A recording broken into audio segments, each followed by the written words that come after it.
Alors, j'ai un petit conseil sur la technique de course à vous donner. En général, j'aime pas trop les conseils qui sont très stricts, là. Par exemple, tu devrais toujours arriver sur l'avant-pied ou sur le milieu du pied. Tu devrais éviter d'avoir une attaque talon. Il faut tenir ses coudes à 90 degrés. Tous les conseils vraiment trop précis qui intellectualisent la technique de course, ben, je pense que ça, c'est des choses qui sont à éviter. Fait que les conseils que j'aime bien, c'est donner un conseil très général. Puis, par exemple, là, de rester détendu quand on court. Souvent, quand on court, surtout si c'est difficile, on a tendance à devenir plus crispé.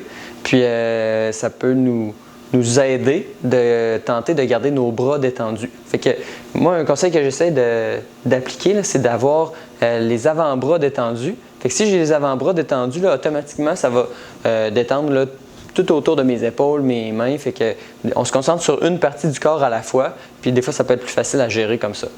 L'autre conseil, on peut faire la même chose là, avec le membre inférieur, là, donc les jambes.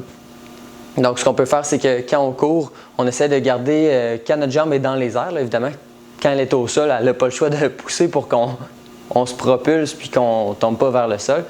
Donc, quand notre jambe est dans les airs, on essaie de la garder la plus détendue possible. Fait qu'on peut essayer de garder notre mollet détendu. Des fois, ça peut être plus simple pour d'autres personnes de tenter de garder leurs orteils détendus, mais de se concentrer sur une partie du corps à la fois, ça peut nous aider beaucoup.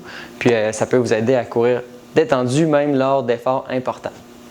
Alors, j'espère que ça va vous aider à courir plus détendu, puis que ça va vous aider dans votre technique de course. Bonne journée!